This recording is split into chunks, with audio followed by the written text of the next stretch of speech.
So on Behind the Tracks today, we're looking at when John Lennon kind of made it official he was never going to go back to the Beatles.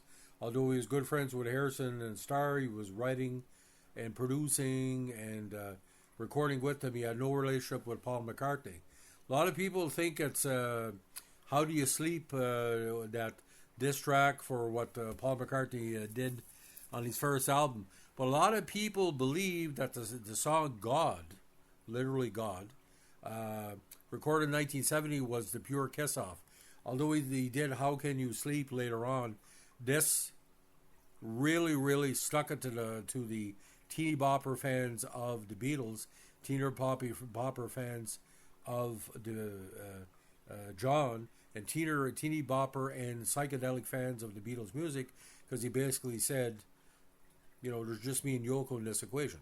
Now, God is from his first post-Beatles solo album, John Lennon Plastic Ono Band. For 5 people out there that do not know that, when he played Live Peace in Toronto, he put together this session band. I think Eric Clapton was in it, Klaus Vorman, and they called it the Plastic Ono Band. I think he also did Instant Karma as well. The album was released on 11 December 1970 in the States and UK, but the song itself was recorded just 3 months before, between 26 September and 19 October. The song references the Beatles and other cultural phenomena. There are 3 sections in the song. In the first section, John Lennon described God as a concept by which we measure our pain. Now, this got heavy controversy. There was a fundamentalist minister, I think from Georgia, that basically said that line itself was sacrilegious, because one said we were popular than Jesus right now. He was basically saying it wasn't up to John Lennon to interpret scripture, someone who basically tutted on Christianity, and that minister was eventually fired. It was a CBC story in Canada because they booed him during the service when he attacked John Lennon. Now, in the second part of the song, Lennon chants a list of things he does not believe in, ending by stating that he just believes in himself, individuality, and his wife Yoko. Now, I'm going to talk about the lyrics in it. He rejects magic, the I Ching, the Bible, tarot, Hitler, Jesus, Kennedy or Kennedys, the Buddha, mantra, the Gita, yoga, which was still considered religion, Kings, Elvis, Zimmerman, his original name Bob Dylan, and his former band the Beatles. The final section describes Lennon's change since the breakup of the Beatles. While the Beatles were basically his family throughout the 1960s, he refers to Paul McCartney's 65 Beatles song Yesterday and states he's no longer the Dreamweaver or the Walrus, but just John. The final line of the song, "The Dream Is Over," which was pertinent 10 years later, because when the album was released in 1970, 10 years later, John Lennon was shot down by a coward in the street in front of the Dakota. Now, "The Dream Is Over" has been seen as declaring the end of the 60s quest for meaning, thus ending the 1960s. If there is a God, Lennon once explained, we're all it. Now, the Irishman U2 wrote and recorded the song God Part 2 as an answer song to Lennon's God, including the U2's 88 album Rattle and Hum. God Part 2 reprises the Don't Believe in motif from Lennon's song, and its lyrics explicitly reference Lennon's 1970 song Instant Karma.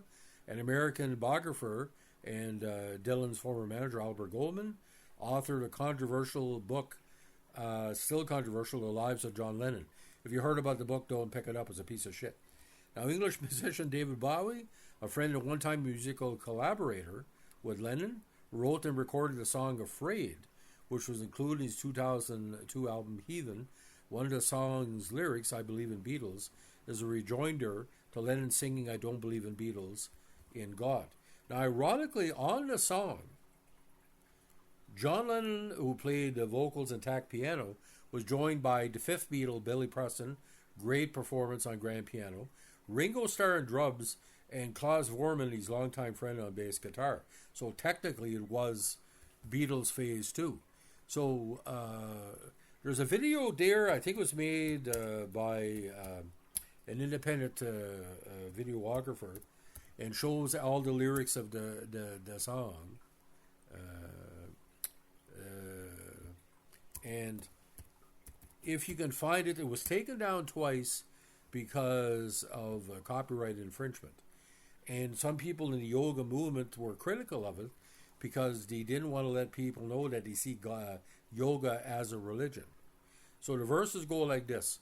God is a concept by which we measure our pain. I'll say it again. God is a concept by which we measure our pain. Yeah, pain, yeah. Now this gets freaky, ladies and gentlemen, because this song was refused to be played on many stations in the South. I don't believe in magic. I don't believe in I Ching. I don't believe in Bible. I don't believe in tarot. I don't believe in Hitler. I don't believe in Jesus. I don't believe in Kennedy. I don't believe in Buddha. I don't believe in mantra. The song's kind of a mantra. I don't believe in Gita. I don't believe in yoga. I don't believe in kings, and it comes up to the Elvis line. I don't believe in Elvis. I don't believe in Zimmerman. I don't believe in Beatles. I just believe in me, Yoko and me. And that's reality, or his reality. Now, this is where it fucked up the Beatles fans, because he had a confrontation with a British, I think, or American reporter, saying, you know, if you're talking about I want to hold your hand, this is over. And he did the song after a bed piece, and a bed piece in Toronto and touring the world. This is the lyrics that really pissed a lot of people off, and maybe that led to Lennon's lost weekend at 5 years off. The dream is over. What can I say? The dream is over. Yesterday I was the dream weaver, but now I'm reborn. I was the walrus, but now I'm John. And so, dear friends, you'll just have to carry on. The dream is over. So he said basically, fuck you, I'm going to do my own shit. With Yoko, I really enjoyed working with Paul for the last 2 years. There's a lot in that line. Now, psychiatrists have analyzed this song. I read a paper many years ago, and this might be the first time you're hearing this. There was a British theologian in the 1960s that basically believed that the Beatles were a communist plot designed to warp the minds of America through rock music. I think he wrote about 3 books, and he was taken seriously. Now, there was a CBC, when John Lennon, I think when Mind Games came out in the mid-70s, Take 30 had a psychiatrist on studying the lyrics of John Lennon as per Paul McCartney. He said, Paul McCartney's lyrics are like popcorn and caramel corn, while Lennon was like a tough steak. Lennon was always the rough boy of the Beatles. That's what Pete Townsend had mentioned. When he sang Rough Boys, it was kind of a half reference to John Lennon. But God is not a song if you're just a Beatles fan and you want TD Bopper. This is basically like Elvis saying to the people that followed him if you lived in 78 or 79, I'm tired of singing Christian music, and the music you want to play, Love Me Tender, is over. See, a lot of people were more enamored of John Lennon than Paul McCartney. Paul McCartney only went so far. He had the 13 and unders. But the teenagers, who Lennon pretty well had sex with on tour, Ringo Starr said allegedly he slept with 500 women while he was touring with the Beatles, which is pretty hard. It was only 3 years. The women were crazy for him. And the dream is over is basically saying, I'm leaving you. So whether you take God as his breakup with the Beatles, whether you see God as a love letter to Yoko, basically saying, I'm proving to you I love you by telling my former lover, Paul McCartney, Beatles, I'm leaving, or whether you're just amazed by the mantra, because a mantra, you say the same words all over time. Hare Krishna, Hare Krishna. He basically hits every major religion, entertainment-wise, music-wise, and racism-wise, because white supremacy has it going in the States. That's a religion. That's not a Christian religion. Christian fundamentalism is not a religion. Hitler, Nazism, the Third Reich, was a religion to those people. But the biggest controversy was the yoga practitioners. We'll do that in another podcast.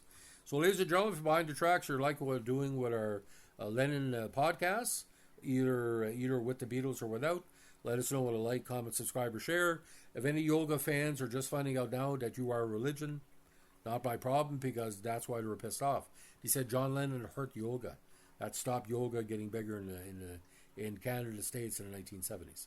Thanks for listening. Bye.